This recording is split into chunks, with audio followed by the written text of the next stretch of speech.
A gente vai falar agora com o advogado Stener Sorato Júnior, sua coluna semanal, e ele traz o assunto de hoje, mudança de nomes. É isso, Sorato, boa tarde. Boa tarde, Alessandro. Boa tarde a todos os telespectadores do Extra Meio-Dia. É isso mesmo, Alessandro. Vamos falar sobre o nome, né? Se a gente pode alterar, se não pode alterar, se tem que alterar na justiça ou simplesmente ir num cartório de registro civil e alterar.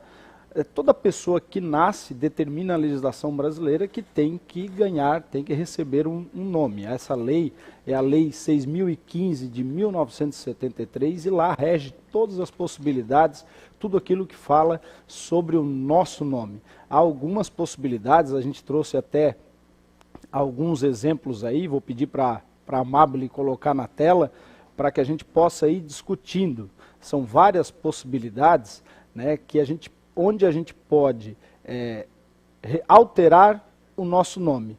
Lembrando primeiro, né, que algumas possibilidades elas já acontecem normalmente na nossa vida, como é o caso de um casamento, onde a pessoa pode alterar o seu nome, não o primeiro nome, mas sim o apelido de família. O homem ou a mulher podem receber o apelido de família do seu cônjuge.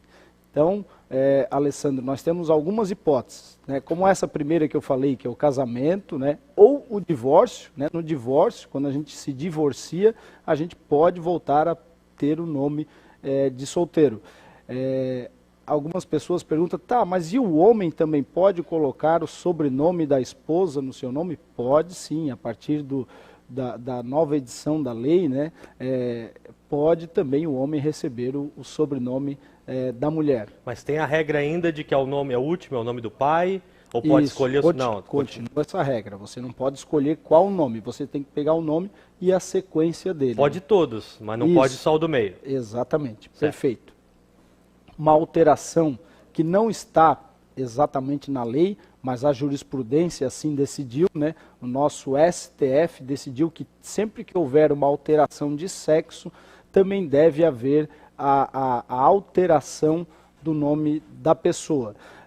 Nesse quadro que nós temos ali, as opções de 1 a 5 são alterações que acontecem livremente, ou seja, você não precisa contratar um advogado e ir até a justiça para obter uma decisão judicial e sim alterar o seu nome. Nessas 5 primeiras opções, você pode ir diretamente num cartório de registro civil, aonde você nasceu, obviamente, e solicitar e requerer a alteração de nome. Já as opções de 6 a 10, elas necessitam, então, necessariamente você tem que buscar um advogado, entrar com uma ação judicial e obter uma sentença de um juiz para que você possa alterar o seu nome. Uma curiosidade, Alessandro, que eu gostaria de passar a todos os telespectadores, e que mas muita gente não sabe, é que quando a gente completa a maioridade civil, quando a gente faz 18 anos, a gente pode ir diretamente num cartório e fazer a alteração do seu nome. Então, Alessandro, se você não gosta do seu nome, Alessandro, você pode, quando tivesse feito 18 anos, porque você já passou dessa data já faz alguns anos, não, ano passado. Você poderia ter ido no cartório e dizer, olha, eu não quero mais Alessandro, eu quero que o meu nome seja João. Eu acho que ninguém sabe disso. Né? Praticamente ninguém, mas está lá no artigo 56 dessa lei, a 6.015 de 1973, que todo brasileiro, ao completar 18 anos, pode ir no cartório, que é a maioridade civil, né? Ou seja, a lei entende que o seu nome quem escolhe são os seus pais. Mas quando você atinge a maioridade civil, você tem esse direito de alterar esse nome, livremente, sem ação judicial, neste tempo de 1 ano. Ou seja, quando você completar 19 anos, já não pode mais fazer isso administrativamente no cartório. Você tem que aí entrar com um processo judicial e explicar para o juiz o porquê você quer alterar. Você tem que ter um motivo. Nesse período de 1 ano, você não precisa de motivo nenhum. Você poderia ter ido lá e alterado de Alessandro para João, por exemplo. Incrível isso. Isso. Então tem bastante possibilidade, são curiosidades aí que a nossa legislação traz. O Brasil é um país com muitas leis, né?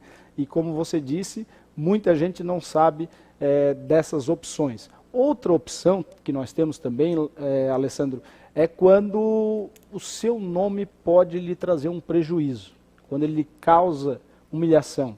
Me lembro, lá quando eu iniciei a advocacia, aproximadamente 20 anos atrás, eu fui procurado por um rapaz que tinha o mesmo nome de um ditador árabe, um ditador iraquiano, melhor dizendo, e na escola ele estava sofrendo com xingamentos e tudo mais. Nós entramos com um processo e o juiz autorizou que ele pudesse alterar o nome.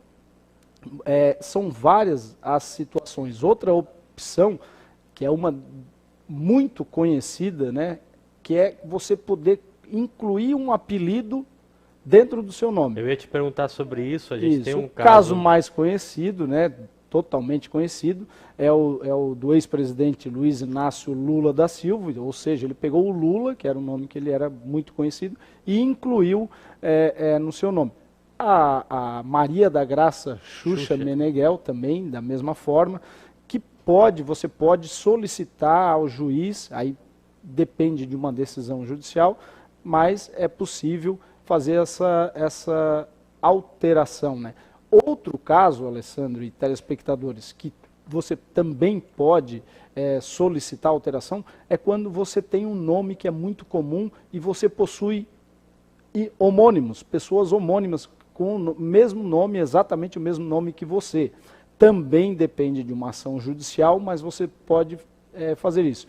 Aquele nome muito comum, José da Silva, João de Souza, enfim, que você vai encontrar várias pessoas no Brasil. Isso acontece muito, a gente acha que só às vezes, não, isso acontece muito e traz problemas para a pessoa, porque de repente alguém foi lá negativado ou foi acusado de um crime, ele tem o mesmo nome que o seu, mas não foi você. Então você tem esse direito de ir até a justiça, mediante o auxílio de um advogado, e solicitar essa alteração. Isso vale também para sobrenome? Eu não gosto do sobrenome do meu pai, da minha mãe. Eu posso tirar também? Não. Desde que o só não gosto não vale, Alessandro. Tá? Ele tem que estar trazendo um problema sério para você. Você pode, tem muita gente que tem lá a necessidade ou o objetivo de incluir, por exemplo, um sobrenome de família que lá na hora do registro os pais não colocaram. Isso é possível, lembrando só que tem que ser mediante um pedido judicial e uma sentença do juiz determinando essa alteração. Para a gente finalizar, eu vou pedir para a Amable botar a listinha de novo com o Sorato e a gente repassar um a um, são os casos. O Sorato disse que de 1 a 5 você consegue diretamente, certo? No cartório. As opções ali, de 1 a 5, é direto você ir até o cartório e solicitar a alteração. O casamento e o divórcio, por óbvio, né, já expliquei aqui. Mudança de sexo, não está na lei, mas o STF já determinou que assim fosse. A outra é quando você atinge a maioridade. Lembrando, você tem 1 ano para fazer, do dia que você fez o aniversário até um dia antes de você completar o aniversário de 19 anos. A inclusão, a substituição, né, por um apelido público e notório, né, não depende de processo judicial. E o erro de grafia no nome. Né? Quem é um pouco mais experiente, aqueles que já têm uma idade mais avançada, ocorre muito isso, Alessandro, porque o pessoal chegava lá para registrar e dizia, como é que é o nome da criança? É Nerso. E na verdade era Nelson. E esse Nerso, na hora que disse ali, o tabelião registrou e ficou registrado. Então isso você pode fazer alteração. Daqui para frente agora, só aquelas mediante processo judicial, que é proteção às testemunhas e às vítimas, né, num caso de investigação criminal e tudo mais. O homônimo, né, que a gente falou aqui, o João de Souza, o José da Silva. A adoção, né, que é um caso que acontece frequentemente. Né? A substituição do nome, né, quando você está expondo a uma situação vexatória, ao ridículo. E a inclusão do nome de padrasto ou madrasta, que também é permitido, né, pela legislação, mas depende de ação judicial. Muito interessante. Muitas curiosidades aí sobre a mudança de nome que a gente não tinha noção. Tenho certeza que muita gente que está nos assistindo também não. Essa dos 18 aos 19 eu acho que é a principal. Essa dos 18 aos 19 é uma situação, porque quando você, né, tem 18, você está no começo da vida, você nem passou por uma universidade ainda ou está iniciando a universidade, que é quando você vai aprender coisas mais aprofundadas sobre a vida cotidiana. Então, a lei, eu penso que a lei poderia ser um pouco mais flexível, porque com 18 anos você não tem esse conhecimento ainda, né? Se eu soubesse, eu tinha mudado meu nome aos 18 anos para Lindo. Acho que combina comigo. Vamos fazer força. Sorato, obrigado. Até semana que vem. Eu que agradeço. Uma boa tarde a todos.